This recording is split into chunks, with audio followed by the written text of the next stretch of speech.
So here's the second part of the day, the 6th. Right now we're trying to work this bottom half of the pole in the halfway mark. And to be honest, I think this is the worst section I've worked so far. And it's just clumpy. It's not like a fifth, but it was just very dry enough. But the grass is taller here now, so it's not near as, it's not going as well.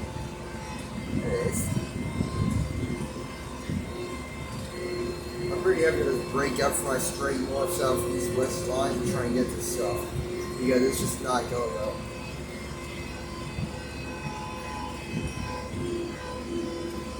It's just because, and it's wet here. You can see this bit, you can see the difference in grasses. It's always wet all the way to the one tile. It's just wet all of here. All this wet. It is wet. Remember, we got a big rain of floods here. So the grass is taller and the soil is a lot denser. Not a good combo. So we're just gonna keep working it. Had to go get some gas, that's why we stopped. Or diesel. Had to get some diesel. Figures the first gas station has a diesel, so we gotta drive a little bit further. So I started about $3.50 instead of like $3.30. I would have hoped, whatever, but or actually earlier than that. I would have hoped we started more like $3.20. Instead we got $3.50. Whatever. Do the best we can. All my neighbors are farming, obviously. I got a guy over there spraying. We got a guy right behind us on the other side of that tree line. He's got a seed tender out. He's planting beans over there, I'm pretty sure. Oh, actually, I know he is because he's doing corn master. And we had someone else. The tractor was unfamiliar to me, so I don't know who it was. But he was out spraying too, past me on the road up there, so. Everyone's out working, they're all planting. I'm over here, distant ground. Yeah, you can see how well I'm, how far along I am compared to them. It's not good. Then again, I've only got 20 acres this year so far. Hopefully I have some leads on some more ground I can work this summer and or fall to put in the rotation for next year. Unless I plant like a winter wheat or something on them this year, just do that. I could. Just do some wheat, which wouldn't be great, but it'd be something. Or cover crop or something. Just so the ground doesn't vary anymore. But yeah, I mean, we've got like 17 acres, so they might, neighbors, they got like 800, 1,200, whatever acres. So they kind of have to be a lot further ahead than I am. Otherwise, they'd be really mucking it in right now when it rains. Just plant. But yeah, we're just. I'm hoping to get up to the fence row of the neighbor and just go straight across. I won't work that little nook there by the road. It's not worth it. I'd rather get the big square, the big chunk of the field done and ready to plant versus try and half finish that little corner. It's not worth it. For my time or money, it's more beneficial to get the rest of this field done than to get that little nook done. So I've got some stuff, we ripped out some trees this winter and stuff, and we actually probably got a couple more acres. Maybe another 3 acres back there that we could theoretically plant, but there's still piles of brush that need burn. Still stuff that the ground is still a lot of rocky, rutted, so we're gonna have to take a disc back there to try to smooth it out. So it's not ready to go to production again this spring. And that's something I want to do this summer. We're going to row cultivate, which if you don't know what that is, you probably wouldn't because it's not a very popular thing anymore. But it's you take a cultivator and it goes between your rows for a row crop. If you don't have a row crop, like you have a ceramic wheat, you don't do it.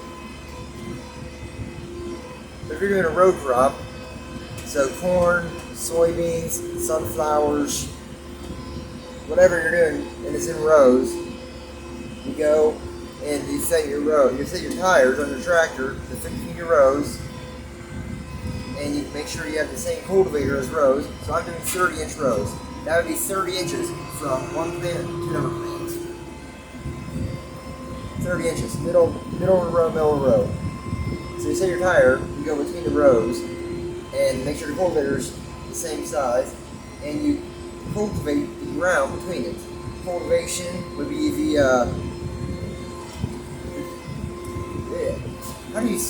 cultivation would be worked in like the topsoil. I like the disc, which we're getting deeper. We're pulling out a lot of dirt, a lot of soil. The cultivator, it's got little teeth, little tines, and it's kind of springy, and it only like it's a little top of dirt instead of like a whole disc of dirt. So we're gonna do that, and it's a form of mechanical weed control is what it is. Versus the other option is spraying. You can't do that for organic or any of that though. They don't buy it. It's got to be the entirety pesticide free, fungicide free, artificial, synthetic fertilizer free. It's got to be natural. Like we gotta go back to like 1940s, 50s, early American agriculture stuff here. They're early mechanized. You know, this organic chemicals, what? 60s, 70s, 30 chemicals and synthetics. You gotta go back to the like 50s and 40s. And not use that synthetic stuff. So, we're gonna do that this summer. I'm also gonna try and get some contracts. Maybe we get some more ground to rent out for this upcoming year. Even if it's only 10 more acres in total. A couple of small back pastures, some guy doesn't want a bush hog or something, perfect. If I can get in there for a combine and a tractor, we're good. I mean, it's just, everything adds up. When you're such a small-scale farmer as I, and you're trying to be a full-time farmer, you gotta take advantage of every nook and opportunity to make more money and to have more land. Those are the two biggest things. You gotta be efficient, productive, and scalable. So that's why I'm trying to make very nutritious, productive soils that can grow pretty good crops without a whole lot of inputs. Reduce my costs, increase my profits. Doing organic will also increase my profits because it sells for a higher price. If I got a contractor, it is. And then, yeah. So, we're going to keep this going. Another thing is, all this soil and all this wet grass is clogged to my scrapers. I don't know if you can see that. Right there. The scrapers are all clogged up.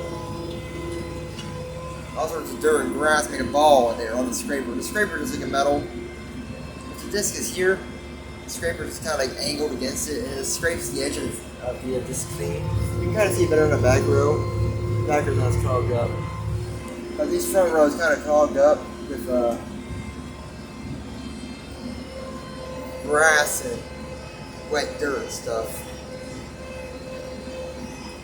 So that's not good either. I'll probably have to go and clean that out before I really get going to the next section.